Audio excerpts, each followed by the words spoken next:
Bonjour à tous et bienvenue dans cette vidéo. Tu es retourné à l'école, tu vois le temps passer, tu vois les pouces s'accumuler et tu n'arrives pas à suivre le pas. Ça, c'est la question posée par une abonnée cette semaine. Elle est retournée à l'école et elle n'arrive pas à lire ses cours, elle veut savoir ce qu'il faut faire. Dans cette vidéo, je vais répondre à la question, mais c'est une première partie de la vidéo dont je vais faire un épisode 2 pour compléter la réponse à cette question.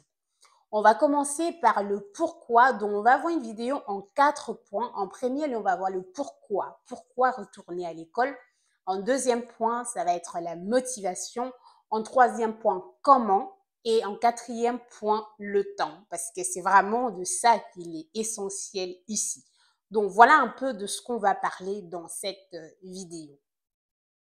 Donc, si je veux commencer par le pourquoi, lorsqu'on retourne à l'école, ça veut dire qu'il y a une raison claire. Il y a même une forte raison. On a une raison propre à nous en pourquoi très clair qui nous pousse à revenir à l'école. Et généralement, ça peut être par exemple qu'on travaille dans un domaine qu'on n'aime pas suffisamment et qu'il y a un autre domaine qui nous plaît ou qu'on se sent un peu épanoui lorsqu'on passe un peu des petits moments à travailler sur ce domaine ou à travailler dans ce domaine-là.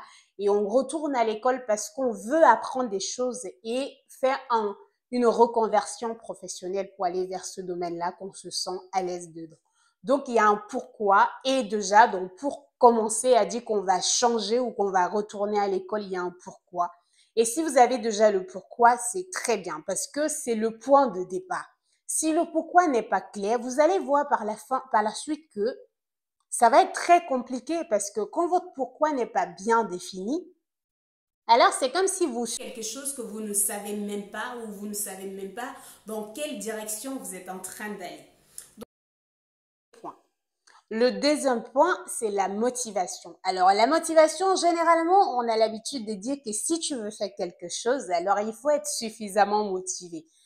Ah, je vous assure que la motivation, c'est quelque chose qui passe. Hein. Ça veut dire on peut être motivé d'un instant à l'autre et après on ne l'est plus.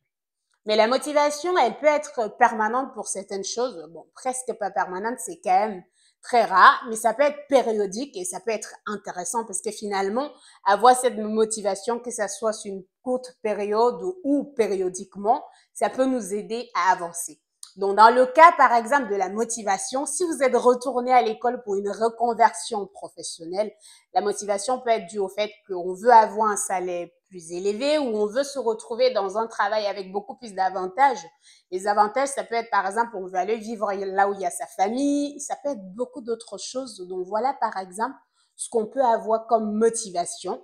Et bien évidemment, comme j'ai dit, une motivation, elle peut être périodique. Donc, parfois, la motivation peut être vraiment quelque chose qu'on a aujourd'hui et le jour d'après, ça change. Mais toujours est-il que si votre pourquoi était défini en avance, si vous avez une raison claire, une raison propre à vous, la raison pour laquelle vous êtes retourné à l'école, le pourquoi, alors la motivation accompagne juste cela. Donc, en troisième point, on va parler du comment. Vous savez, vouloir changer quelque chose, vouloir retourner à l'école, c'est bien. Mais il faut se poser d'abord une vraie question avant. Et moi, je dis, alors ceci concerne des personnes qui ont envie de retourner à l'école. Si toi, tu es déjà retourné à l'école sans avoir répondu à cette question, il faut quand même te poser la question maintenant et comprendre ce qui ne marche pas. Je vais prendre un exemple. Supposons que le travail que vous avez actuellement, c'est la seule source de revenus de votre famille. Et alors, si vous quittez ce travail, si vous perdez ce travail, je peux dire comme ça, votre famille va être vraiment dans des situations compliquées. Et à côté de ça, ce travail prend tout votre temps. C'est-à-dire que vous allez peut-être travailler vraiment, vous allez du matin au soir, vous n'avez pas du tout le temps de faire autre chose. Quand vous revenez à la maison, c'est uniquement pour dormir, mais c'est la seule chose qui donne de l'argent à votre famille pour vivre. Et donc, on va dire que vous êtes dans une situation très compliquée qui ne vous donne pas vraiment la possibilité de faire une nouvelle formation ou de penser à changer tout de suite. Vous pouvez quitter votre travail, mais ça revient au problème que je disais déjà au départ. Si votre famille dépend de ce travail, vous ne pouvez pas, ou votre salaire ou votre famille dépend du salaire qui vient de ce travail, vous ne pouvez pas décider de quitter le travail. Alors, dans ce cas-là, vous avez deux solutions. Soit vous attendez jusqu'au moment où les choses finiront par s'arranger, soit vous essayez de trouver un autre travail à côté de ça et ce travail qui vous laisse un peu plus de place. Donc, mais ça veut dire que la décision de retourner à l'école ne peut pas arriver tout de suite parce que vous n'êtes pas dans des conditions nécessaires et suffisantes pour prendre la décision de retourner à l'école. Alors, quand je dis à l'école, c'est vraiment, ça peut être une formation. C'est vrai que le mot retourner à l'école, ça entraîne beaucoup de choses. Mais en fait, il faut savoir que retourner à l'école, c'est juste l'apprentissage pour moi. Maintenant, donc, si vous n'êtes pas dans la condition où vous dépendez, où votre famille dépend de votre travail, et que le travail, par exemple, que vous avez vous laisse le temps de retourner faire d'autres formations, alors vous allez bien vous estimer et voir que vous avez le temps de faire ces formations-là ou de pouvoir faire ces études-là, alors vous êtes dans la possibilité de retourner faire ce que vous avez envie de faire pour aller dans le domaine que vous aimez. Une fois que la décision est prise, la décision de retourner à l'école, c'est une décision. Alors, lorsqu'on prend une décision, c'est un peu comme des engagements. Il faut respecter ces engagements. Mais est-ce aussi facile? C'est où on arrive à notre dernier point, le temps. Le temps, comme si c'était le point d'avant, parce que si on va dire le temps, on va dire, bon, oui, c'était des gens se poser la question avant si on a le temps. Savoir qu'on a le temps et pouvoir utiliser ces temps, c'est deux choses différentes. Donc, vous savez, par exemple, que vous avez 5 heures. Donc, ça, je parle vraiment du dernier point qui est le temps. Donc, vous savez que vous avez 5 heures de temps, par exemple, pour ces études ou pour cette nouvelle formation que vous voulez faire. Et en une journée où vous avez ces 5 heures-là, vous allez prendre votre téléphone, par exemple, 10 fois et pendant 10 minutes. Prendre son téléphone pendant 10 minutes, si on regarde tout de suite 10 minutes, ça va, ce n'est pas grave. 10 minutes, ce n'est pas énorme. Mais le fait de prendre son téléphone 10 minutes, 10 fois, ça fait 100 minutes. Et donc, en conséquence, ça va vous faire 1h40 sur votre téléphone. Bien, il faut savoir que quand je compte, c'est bien le temps perdu. Ça veut dire que je suppose que 10 minutes, ça pouvait être, par exemple, pour appeler quelqu'un pour papoter, ça pouvait être aller sur les réseaux sociaux, ça pouvait être vraiment faire quelque chose qui ne rentre pas du tout dans le cadre de ces études-là. Et donc, si vous utilisez 1h40 de ces 5 heures, il vous reste 3h20. Supposons en même temps que dans ces 3h20, vous devez aller aux toilettes et toutes les autres choses, ça ne vous reste que 3 heures. Donc, en conséquence, au lieu de 5 heures de temps que vous avez eu au départ pour vos études, il ne vous reste plus que 3 heures.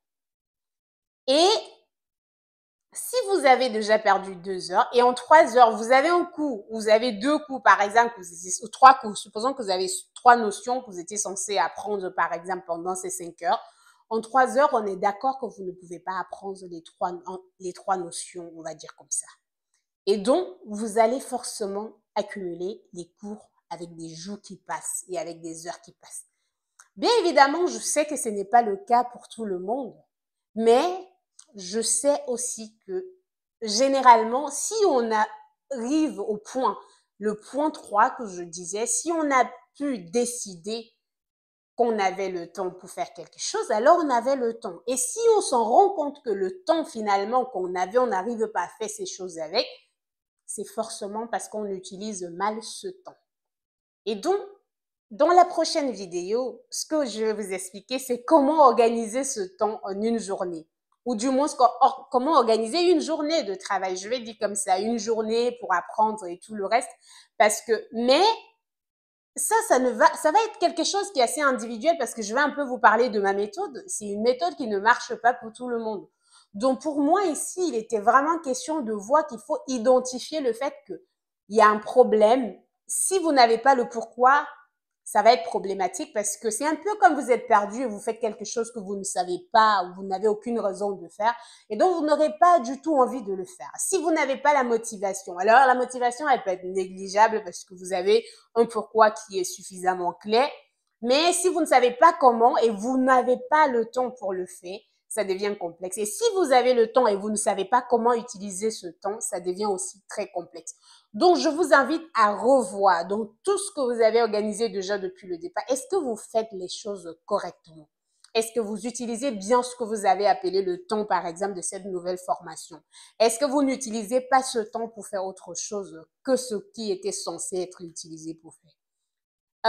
Il y a les différents temps qui sont, bref, la notion définie par Fabien Olicka, que je vous invite à regarder les vidéos sur la notion de temps. Donc, il définit le temps en 6 différents temps. Alors, je vais dire forcément, moi, je n'applique pas toujours ça, mais vous pouvez regarder, ça peut vous aider, par exemple, à vous situer et à savoir comment est-ce que vous allez organiser tout ce que vous avez à faire pour pouvoir suivre l'information que vous avez choisie. Donc, dans la prochaine vidéo, je vais vous expliquer mes journées à moi, comment est-ce que j'organise.